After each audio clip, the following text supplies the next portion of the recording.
الحمد لله نحمده ونستعينه ونستغفره ونعوذ بالله من شرور أنفسنا ومن سيئات أعمالنا ونعوذ بالله من شرور أنفسنا ومن سيئات أعمالنا ونعوذ بالله من شرور أنفسنا ومن سيئات أعمالنا من يهدي الله فلا مضل له ومن يضلله فلا هادي له ونشهد أن لا إله إلا الله وحده لا شريك له ونشهد أن سيدنا ومولانا محمدا عبده ورسوله وصلى الله تعالى عليه وعلى آله وأصحابه وأزواجه وذرياته وأتباعه وسلم تسليما كثيرا كثيرا أما بعد تسبیحات شام و سحر یعنی صبح شام کی تسبیح۔ تسبیح فاطمہ۔ مسند امام احمد میں حضرت ام سلمہ رضی اللہ تعالی عنہا سے ایک روایت ہے کہ حضرت صلی اللہ علیہ وسلم نے یہ کلمات اپنی صاحبزادی حضرت فاطمہ رضی اللہ تعالی عنہا کو سکھائے۔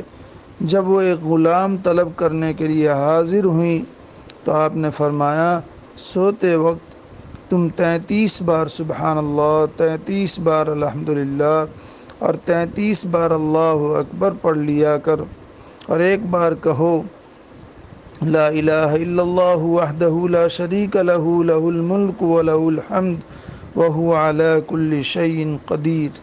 مسلم، بخاری، ترمذی۔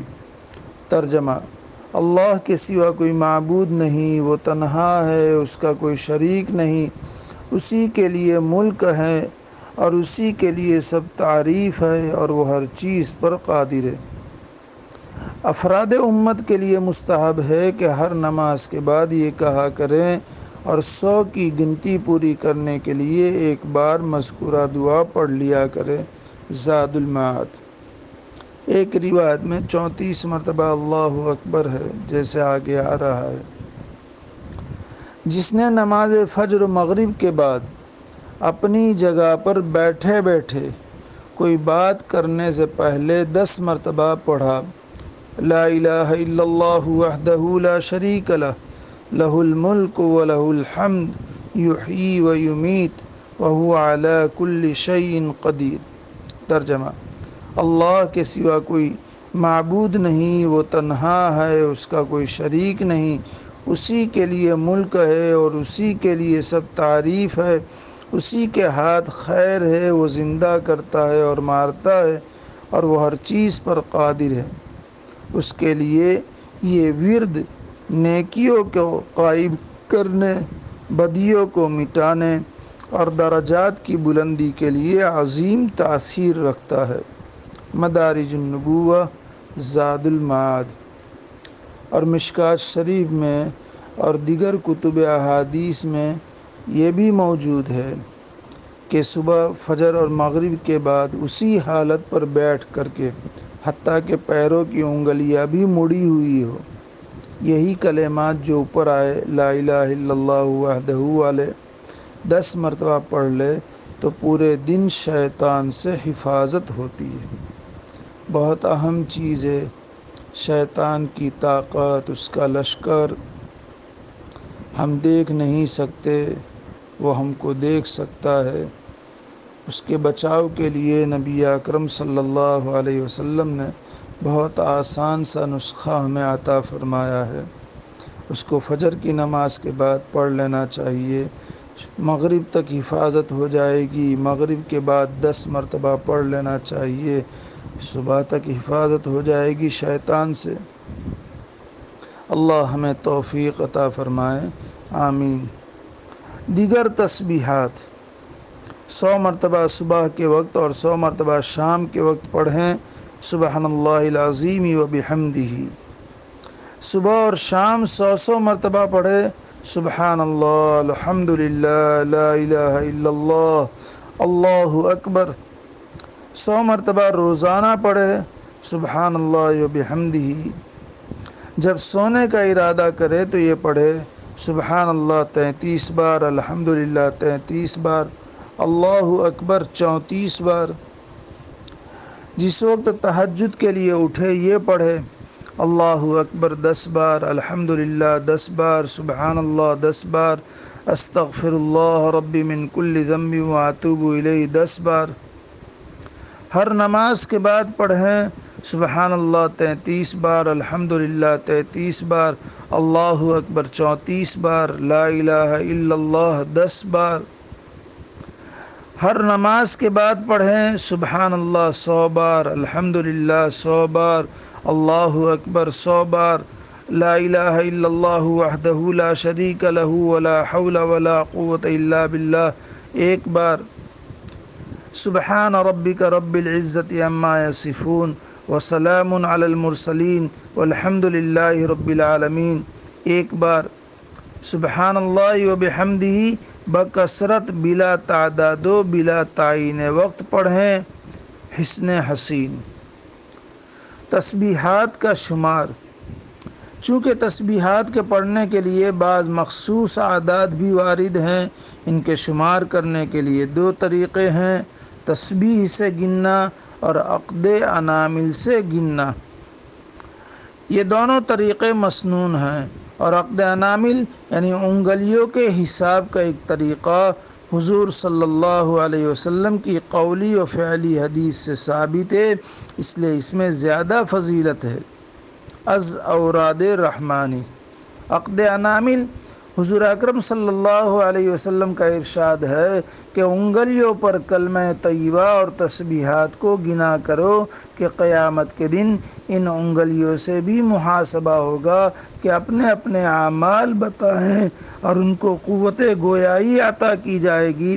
اور حضور صلی اللہ علیہ وسلم پر میرے ماں باپ قربان ہوں کہ آپ کا نمونہ ہر چیز میں ہمارے سامنے ہے۔ شرح شمائل ترمذی۔ حدیث شریف میں ہے کہ رسول اللہ صلی اللہ علیہ وسلم صحابہ کو حکم فرمایا کرتے تھے کہ وہ تکبیر یعنی اللہ اکبر، تقدیس یعنی سبحان الملک القدوس، اور تحلیل یعنی لا الہ الا اللہ کی تعداد کا خیال رکھا کریں اور انہیں انگلیوں پر شمار کیا کریں۔ فرمایا اس لیے کہ قیامت کے دن انگلیوں سے دریافت کیا جائے گا اور وہ بتلائیں گی کہ کتنی تعداد میں تکبیر، تقدیس اور تحلیل کی تھی۔ حسن حسین شمائل ترمذی۔ حضرت عبداللہ ابن عمر رضی اللہ تعالی عنہما فرماتے ہیں کہ میں نے رسول اللہ صلی اللہ علیہ وسلم کو سیدھے ہاتھ کی انگلیوں پر تسبیح پڑھتے ہوئے دیکھا ہے۔ شمائل ترمذی حسن حسین۔ اوراد بعد نماز۔ واضح رہنا چاہیے کہ نماز کے بعد دعائیں اور اذکار جو متعدد حدیثوں میں آئے ہیں جیسے مذکورہ دعائیں وغیرہ، انہیں نماز کے متصل بعد فصل کے بغیر یعنی فاصلہ کیے بغیر پڑھنے کی تلقین کی گئی ہے۔ متصل بعد کا مطلب یہ ہے کہ نماز اور ان دعاؤں کے درمیان ایسی کسی چیز میں مشغول نہ ہو جو یاد الہی کے منافی شمار ہوتی ہو، اور اگر خاموش اتنی دیر رہے کہ اسے زیادہ نہ سمجھا جاتا ہو تو مذائقہ نہیں، لہذا نماز سے فارغ ہونے کے بعد جو کچھ بھی وجہ مذکور پر پڑھے اسے نماز کے بعد ہی کہا جائے گا۔ اب رہا یہ کہ سنت مؤکدہ کا فرض کے بعد پڑھنا، کیا فرض اور اذکار و ادعیہ مذکورہ کے درمیان موجب فصل اور وجہ بعدیت ہے یا نہیں، یہ بھی اس جگہ محل نظر ہے۔ ظاہر یہ ہے کہ فصل نہ ہوگا، اور یہ جو حدیثوں میں آیا ہے کہ بعض دعائیں اور اذکار جو نمازوں کے فوراً بعد پڑھے، یہ اس کا متقاضی نہیں ہے کہ ان کو فرض سے ملائے، بلکہ ان کا مقام ان سنتوں کے بعد بغیر کسی مشغولیت کے ہیں جو فرض کے تابع ہیں، اور جو سنت فرض کے تابع نہیں ہیں وہاں فرض کے بعد متصل ہی پڑھنا کافی ہے۔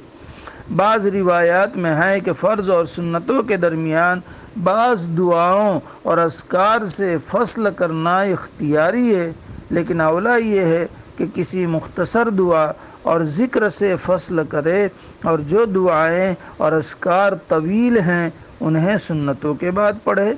جیسے اس سے پہلے آیا کہ اللہم انت فرض کے فوراً بعد آپ صلی اللہ علیہ وسلم 3 مرتبہ استغفر اللہ پڑھتے تھے، اللہم انت السلام و منک السلام تبارک یا ذا الجلال والاکرام، تو فاصلہ ہو جائے گا۔ حضور صلی اللہ علیہ وسلم سے کسی ایسی دعا و ذکر سے فصل جس کو مسجد میں ہمیشہ کرتے رہے ہوں، جیسے آیت الکرسی اور تسبیحات کا پڑھنا ثابت نہیں ہے، کبھی کبھی پڑھنا اور امر ہے۔ یہ گفتگو مداومت اور دوام پر ہے۔ خلاصہ یہ ہے کہ جب امام ظہر، مغرب اور عشاء میں سلام پھیرے تو چونکہ ان فرائض کے بعد سنتیں ہیں تو بیٹھ کر تاخیر کرنا مکروہ ہے۔ اسے لازم ہے کہ مختصر دعا کے بعد سنت کے لیے کھڑا ہو جائے، اور وہ نمازیں جن کے بعد سنتیں نہیں ہیں وہاں اپنی جگہ قبلہ رو دیر تک بیٹھے رہنے میں کوئی حرج نہیں ہے۔ مدارج النبوہ۔ اللہ تعالیٰ ان پاکیزہ تعلیمات سے متصف ہونے کی توفیق عطا فرمائے، آسان فرمائے، مدد فرمائے۔ اللہ تعالیٰ اس کہنے سننے کو قبول فرمائے، کہنے والے کے لیے، سننے والوں کے لیے، اقوام عالم کے لیے اسے ہدایت کا، نجات کا، امن کا ذریعہ بنائے، فتنوں سے حفاظت فرمائے۔ اللہ تعالیٰ آپ صلی اللہ علیہ وسلم کی پاکیزہ تعلیمات کو عظمت، محبت، عقیدت اور دل کی گہرائی و اخلاص کے ساتھ بار بار پڑھنے کی اور سننے کی اور زندگیوں میں اپنانے کی توفیق عطا فرمائے، آسان فرمائے، مدد فرمائے۔ آمین یا رب العالمین، بحرمت سید المرسلین صلی اللہ علیہ وسلم، وآخر دعوانا ان الحمد للہ رب العالمین۔